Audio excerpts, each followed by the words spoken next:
इस वीडियो में बताई गई सारी जानकारी पब्लिक प्लेटफॉर्म पर उपलब्ध है। इसमें ऐसी कोई जानकारी नहीं दी गई है जिससे हमारे सुरक्षा बलों की गोपनीयता भंग होती है। डिफेंस डिटेक्टिव सेना का सम्मान करता है और उन्हीं जानकारियों के आधार पर काम करता है जो सार्वजनिक रूप से मौजूद है। उन्हें ख्वाहिश तो है पूरे मुस्लिम वर्ल्ड का खलीफा बनने की, लेकिन असलियत यह है कि उनके खुद का उनका मुल्क उनसे नहीं संभल रहा। मैं जिसकी बात कर रहा हूं उनका नाम है रेसेप तैयब एर्दोगान, तुर्की के प्रेसिडेंट एर्दोगान। एर्दोगान पिछले कुछ दिनों से बहुत खौफ में हैं, बहुत डरे हुए हैं।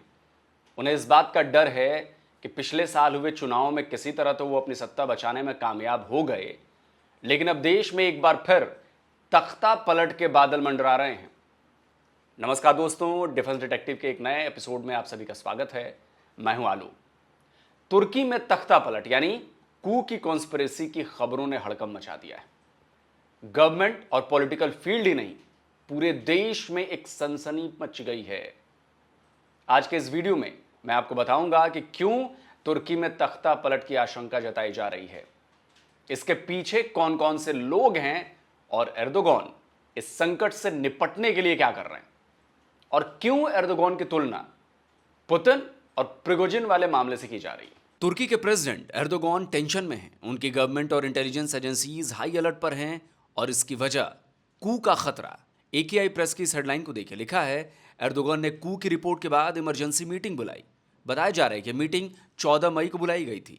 डेली अंसुफ की खबर भी यही बता रही है कि इसमें भी कू की चेतावनी के बाद इमरजेंसी मीटिंग के बारे में लिखा गया है। इस कॉन्फिडेंशियल मीटिंग में सभी इंटेलिजेंस डिपार्टमेंट्स के हेड, लॉ इन्फोर्समेंट एजेंसीज के ऑफिसर्स और मिनिस्ट्री ऑफ जस्टिस के मंत्री और ऑफिसर्स शामिल थे।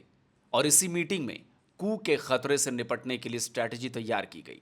चौंकाने वाली बात यह है कि एर्दोगान को कू के इस खतरे के बारे में उनकी किसी खुफिया एजेंसी ने नहीं, बल्कि उनके political alliance nationalist movement party के नेता डेवलेट बचेली ने दी थी। बचेली ने क्या कहा था वो देखिए। एकेआई प्रेस के मुताबिक बचेली ने कहा था कि यहां एक साजिश रची जा सकती है। कई पुलिस ऑफिसर्स को हटाना समस्या का समाधान नहीं है। उन्होंने चेतावनी दी कि तुर्की में एक और तख्ता पलट अटेम्प्ट किया जा सकता है।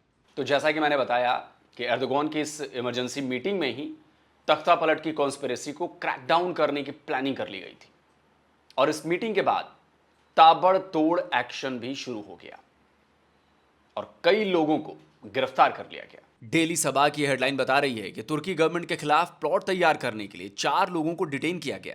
इसी खबर में लिखा गया है कि पकड़े गए 4 लोगों में से 3 सिविलियन और 1 पुलिस इंस्पेक्टर है। इन चारों को गुरुवार को डिटेन किया गया। बताया जा रहा है कि इन चारों पर सरदार सर्टेसेलिक को भागने में मदद पहुंचाने के आरोप हैं। इस मामले में जो पहला नाम आ रहा है वो है सरदार सर्टेसेलिक का। कौन है ये सरदार सर्टेसेलिक, ये बताऊंगा, लेकिन उससे पहले आपको यह भी बता दूं कि इन 4 लोगों को हिरासत में लेने से ठीक एक दिन पहले ही तुर्की की राजधानी अंकारा के एक डिप्टी पुलिस समेत 4 पुलिस अधिकारियों को सर्टेसेलिक से ही जुड़े एक मामले में हिरासत में लिया गया था। इससे एक बात तो बिल्कुल क्लियर है कि तख्ता पलट की कॉन्स्पिरेसी के मामले में सरदार सर्टेसेलिक के अलावा अंकारा की पुलिस की भी संदिग्ध भूमिका है। असल में दोस्तों, तुर्की में जबरदस्त उठापटक का दौर चल रहा है। गवर्नमेंट के अंदर खाने से लेकर सिक्योरिटी एजेंसीज तक में एक दूसरे के खिलाफ साजिशें रची जा रही है, कॉन्स्पिरेसीज की जा रही है। शह और मात का खेल चल रहा है। अब देखना यह है कि इसमें जीतता कौन है। स्पुतनिक की खबर बता रही है कि प्रेसिडेंट एर्दोगान ने कू प्लॉट के मास्टरमाइंड का खुलासा कर दिया है। असल में पार्लियामेंट मीटिंग के दौरान एर्दोगान ने कहा कि वो लोग जो एफईटीओ के कर्ज को उतारना चाहते हैं वो कभी चुप नहीं बैठेंगे।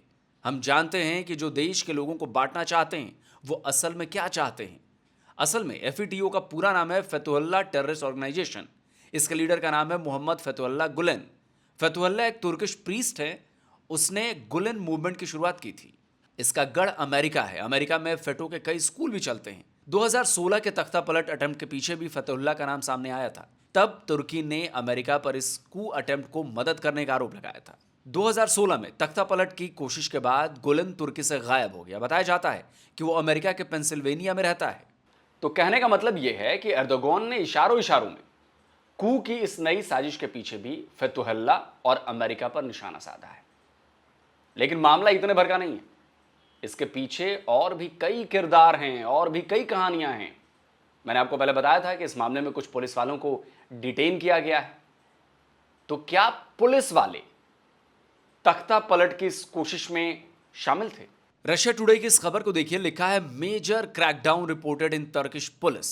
इस खबर में एक बार फिर सरदार सर्टेसलिक का नाम आया है। खबर बता रही है कि सरदार एक क्रिमिनल गैंग के लीडर आयान बोरा कपलान का दाहिना हाथ था, जिसका भंडाफोड़ पिछले साल ही किया गया था।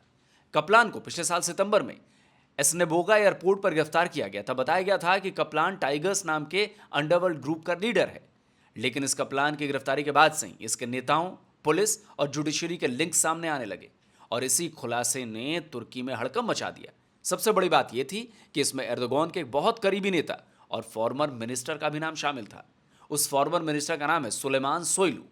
सुलेमान के बारे में भी आपको बताऊंगा, लेकिन पहले आपको इस पूरे मामले में तुर्की की पुलिस की जो भूमिका है उसके बारे में बताना बहुत जरूरी है।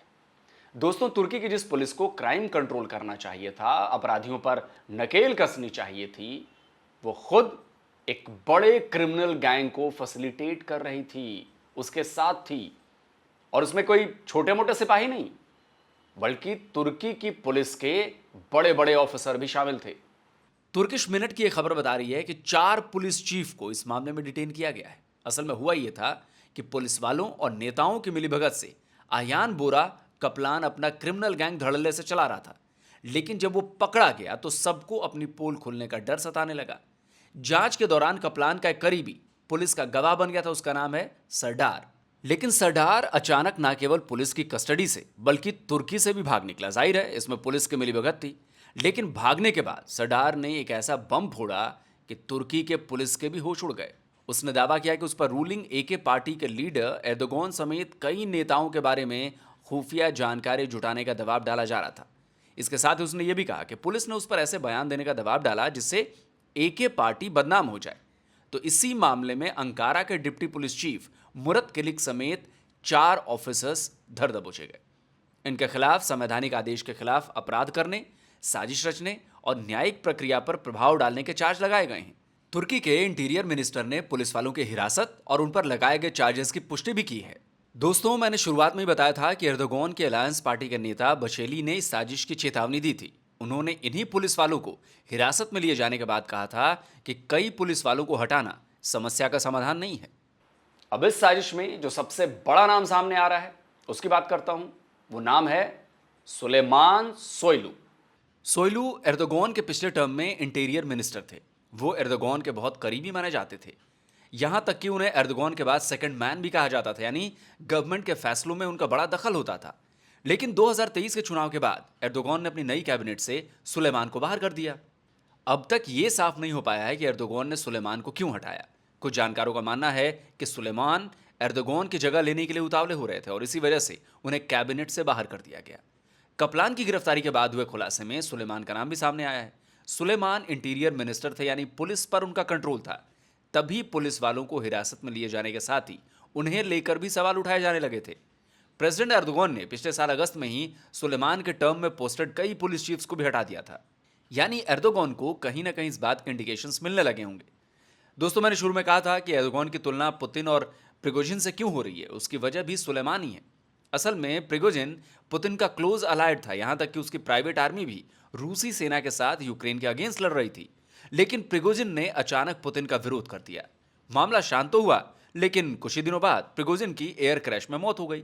ठीक ऐसे ही सुलेमान एर्दोगान का सबसे करीबी मिनिस्टर था, लेकिन अब उस पर एर्दोगान के खिलाफ तख्ता पलट प्लॉट करने के आरोप लग रहे हैं। तो अब कई वजहें सामने हैं। क्रिमिनल गैंग के लीडर से मिली भगत, कैबिनेट से हटाए जाने, कई पुलिस ऑफिसर्स को हटाने, डिटेन करने जैसे रीजंस ने एर्दोगान की गवर्नमेंट के खिलाफ काम करना शुरू कर दिया था। अब तक की जो जांच हुई है वो जांच इसी तरफ इशारा कर रही है। हालांकि अब तक सुलेमान को डिटेन नहीं किया गया है, लेकिन असल सवाल तो एर्दोगान और उनकी गवर्नमेंट पर उठ रहे हैं कि ऐसा क्या है कि बार बार उनके खिलाफ तख्ता पलट की कोशिश हो रही है, कू का अटेम्प्ट किया जा रहा है। अगर 2016 के कू अटेम्प्ट को छोड़ भी दें तो इस बार उनके करीबी नेता और इतने सारे पुलिस ऑफिसर्स का तख्ता पलट की साजिश में शामिल होना एर्दोगान की देश में एक्सेप्टेंस पर प्रश्न चिन्ह लगा रहा है। इससे एक और बात साफ हो जाती है कि एर्दोगान खुद को दुनिया के मुस्लिम मुल्कों का खलीफा बनाने की चाह में अपने ही देश की जो प्रॉब्लम्स हैं, जो समस्याएं हैं, उसको नज़रअंदाज करते चले गए, जिसका नतीजा आज दिखाई दे रहा है। तुर्की में बेरोजगारी और महंगाई चरम पर है, अर्थव्यवस्था की हालत भी बिगड़ती जा रही है, लेकिन एर्दोगान को भारत के मामले में टांग अड़ानी रहती है, कश्मीर की चिंता करनी रहती है। तो भाई जब अपने देश के हाल पर आंखें बंद कर लोगे तो यही होगा ना, लोग शांत बैठेंगे नहीं, आपके खिलाफ काम करेंगे और तख्ता पलट भी इसी का नतीजा हो सकता है। तो दोस्तों, आज का ये वीडियो आपको कैसा लगा जरूर बताइए, अपनी कमेंट में अपनी राय जरूर दीजिए, बहुत जरूरी है। कमेंट्स में पढ़ता हूं, आपकी राय से बहुत कुछ सीखने को भी मिलता है, तो कमेंट जरूर करें, अपनी राय जरूर दें। और जिन दोस्तों ने अभी तक डिफेंस डिटेक्टिव को सब्सक्राइब नहीं किया है तो भाई चैनल को सब्सक्राइब करिए, साथ ही बेल आइकॉन जरूर दबाइए, जिससे हमारे द्वारा अपलोड किए गए हर वीडियो की जानकारी आप तक फौरन पहुंच जाए। जल्दी मिलता हूं एक और नए वीडियो के साथ। नमस्कार, जय हिंद।